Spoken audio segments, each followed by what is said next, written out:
2020 წლის მასწავლებლთა სერტიფიკაციო გამოცდები ფიზიკაში ამოცანა ნომერი 36. ცელაკი ბიძგით აასრიალეს არაგლუვი ზედაპირის მქონე დახრილ სიბრტყეზე ფუძიდან.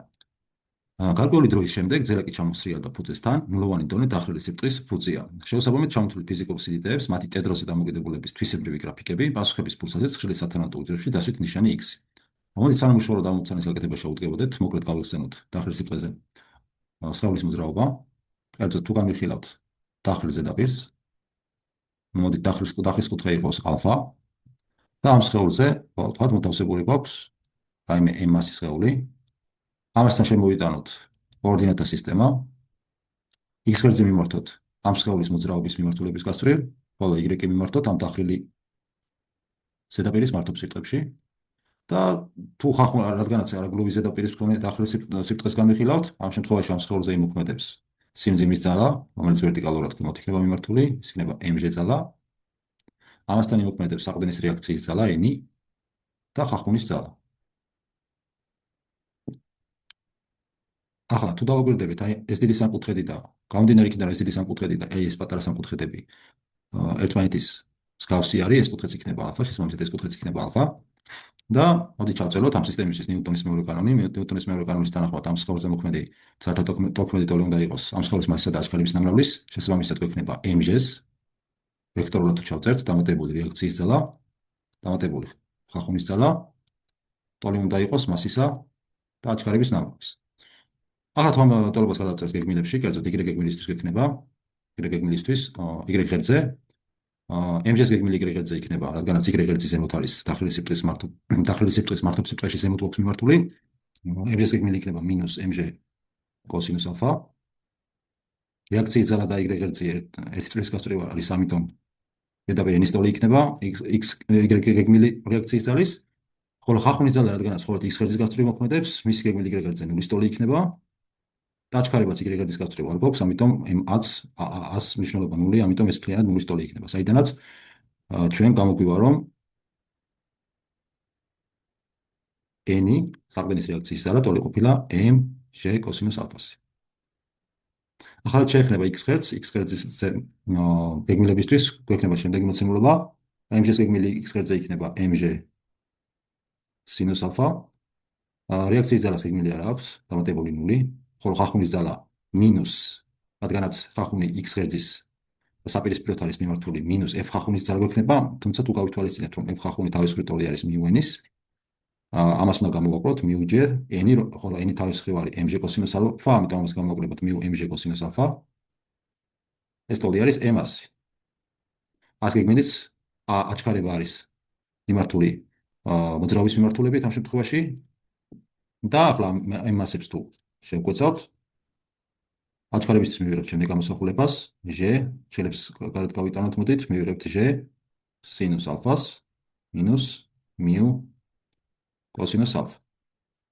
კარგით, ახლა ეს აჩქარების ფორმულა ჩვენ აქ გამოგვადგება ამოცანის ამოსახსნად, ამიტომ მოდით სამ გამოვწერა გამოსახულებას აჩქარებისას, აუდრის ესე იგი g სინუს ალფას მინუს μ კოსინუს ალფა და მოდით ახლა დავუბრუნდეთ ჩვენს ამოცანას. ჩვენ ამოცანაში გვეუბნებია, რომ ძელაკი ბიძგით აასრიალეს არაგლუვი ზედაპირის მქონე დახრილ სიბრტყეზე, ამიტომ ხახუნის ძალა უნდა გავითვალისწინოთ. თავიდან ესე იგი სხეული იმყოფებოდა ფუძესთან და რაღაცა v0 სიჩქარით აასრიალეს. ახლა რადგანაც ხახუნის ძალასაც ვითვალისწინებთ, მოძრაობა არის საზოგადოდ თანაბარაჩქარებული, კერძოდ ასრიალების მომენტში არის თანაბარშენელებული, ხოლო ჩამოსრიალების პროცესში არის თანაბარაჩქარებული. ამიტომ პირველი შემთხვევისთვის, როდესაც სხეული მოძრაობს დახრილი ზედაპირზე ზემოთ, ამ შემთხვევაში v1 ტოლი იქნება v0 მინუს at. ხოლო მეორე შემთხვევაში რა გვექნება? მეორე შემთხვევაში პირიქით თანაბარაჩქარებული არის მოძრაობა, ამიტომ v2-ისთვის მივიღებთ, რომ ეს ტოლი არის v0 პლუს at. თუმცა აქ ის არის გასათვალისწინებელი, რომ მეორე შემთხვევაში v0 0-ის ტოლი არის, რადგანაც როდესაც ეს სხეული წვეროს მიაღწევს, შემოbrunების წერტილში სიჩქარე 0-ის ტოლი გაუხდება, შესაბამისად შეგვიძლია გავითვალისწინოთ და ეს ტოლი პირდაპირ ტოლი იქნება at-ს. თუმცა ასვლისა და ჩამოსვლის მომენტში, რადგანაც აჩქარებები ერთმანეთისგან განსხვავდება, ამიტომ მოდით პირველ შემთხვევაში აჩქარებას A1-ით დავნიშნოთ, მეორე შემთხვევაში A2-ით. ხო, ახლა ჩვენ როდესაც ეს ფორმულა გამოვიყვანეთ, მაგ შემთხვევაში აჩქარება იყო მიმართული მოძრაობის ჩამოსრიალების დროს მოძრაობის მიმართულებით. თუმცა როდესაც განვიხილავთ აჩქარებას ზემოთ მოძრაობის დროს, ამ შემთხვევაში გეგმილი გამოგვდის სხვა ამოცანის განხილვის დროს, ამიტომ ასვლის მომენტში A1 ტოლი იქნება J სინუს ალფას პლუს მიუ კოსინუს ალფა, ხოლო ჩამოსვლის დროს A2 ტოლი იქნება J სინუს ალფას მინუს მიუ კოსინუს ალფა. ხო, ეხლა ჩვენ გაინტერესებს სიჩქარის მოდული. ეხლა აქ აჩქარება A1 მუდმივი სიდიდი არის J სინუს ალფას მინუს და კოსინუს ალფას მოცემული კუთხისთვის და მოცემული ხახუნის კოეფიციენტის ერთი და იგივე არის, ამიტომ აჩქარება მუდმივი ამ შემთხვევაში მუდმივი არის, მუდმივი აჩქარება გვაქვს. შესაბამისად, აი წრფის, ეს იქნება წრფის წრფივი ფუნქცია, V-ზე დამოკიდებულება, თუ რაღაც დავაკვირდებით, აი და მინუს ნიშანს გავითვალისწინებთ, ეს სწორედ შეესაბამება V გრაფიკს. ანუ ასვლის მომენტში არის ამ სახის, ხოლო შემდეგ თუ დავაკვირდებით, სიჩქარე დროის თვასთან ერთად იზრდება ჩამოსრიალების პროცესში, თუმცა აი დახრის კუთხეს თუ დავაკვირდებით ამ შემთხვევაში, აქ მოცემული დახრის კუთხე, ანუ აჩქარება იგივე და აქ მოცემული დახრის კუთხე ერთმანეთისგან განსხვავდება, ეს იქიდან არის გამოწვეული, რომ თვითონ A1 მეტი არის A2-ზე. ხო, კარგით, ესე იგი პირველში ჩვენ პასუხი გამოგვივიდა V. ხო, რაც შეეხება აჩქარების მოდულს. ახლა აჩქარებაში რა გვაქვს? აჩქარება პირველ შემთხვევაში, ანუ ზემოთ ასვლის პროცესში, როგორც დავადგინეთ, აქვს ასეთი სახე.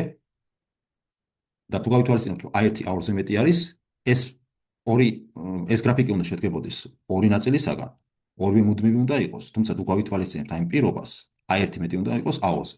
ასეთი კი არის სწორედ D გამოსახულება, რადგანაც D-ს შემთხვევაში ორი პირობა არის განხილული, ორი მუდმივი ფუნქცია არის განხილული. აი ეს პირველი ნაწილი შეესაბამება სხეულის ზემოთ ასვლის პროცესის დროს აჩქარების დროზე დამოკიდებულებას, ხოლო ქვემოთ ნაწილი, აი ეს ნაწილი შეესაბამება ქვემოთ ჩამოსრიალების პროცესს. ამიტომ მეორე შემთხვევაში ჩვენ შეგვიძლია დავწეროთ, რომ პასუხი არის D. ხო, რაც შეეხება გავლილ მანძილს.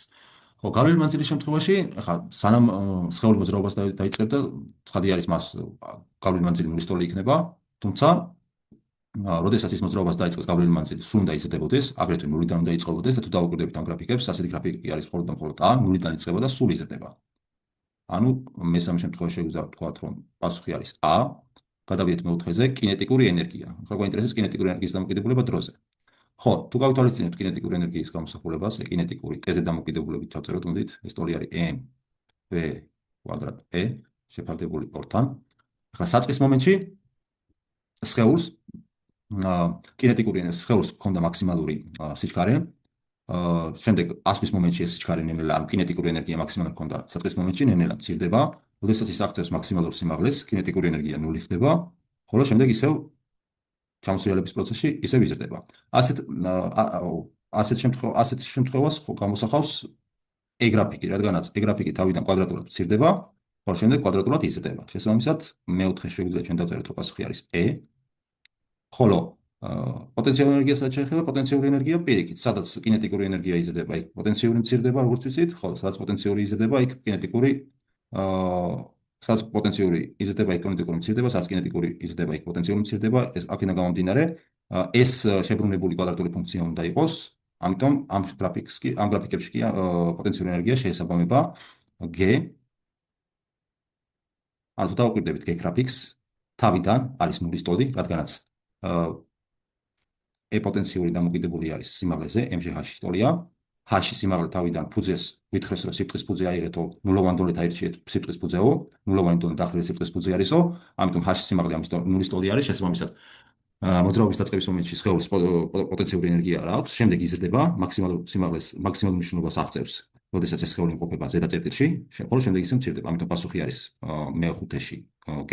რაც შეეხება სრულ მექანიკურ ენერგიას, გრაფიკი B-ღა დაგვრჩა, B გრაფიკი არის ამ შემთხვევაში სრულ მექანიკური ენერგიის შესაბამისი, რადგანაც პროცესი არის არადისიპაციური, ხახუსაც ვითვალისწინებთ, გლუვი რო ყოფილიყო ამ შემთხვევაში ენერგიის დამოკიდებულება ექნებოდა წრფივი მუდმივი ფუნქციის სახე, რადგანაც ამ შემთხვევაში სრული ენერგია შეგვინახებოდა, თუმცა რადგანაც პროცესი დისიპაციურია, ხახუსაც ვითვალისწინებ, ამიტომ ამ შემთხვევაში აი ეს გრაფიკი გამოგვდის, რომ არის სრული მექანიკური ენერგიის დროზე დამოკიდებულების აღმწერი. მე-6-ში პასუხი არის B.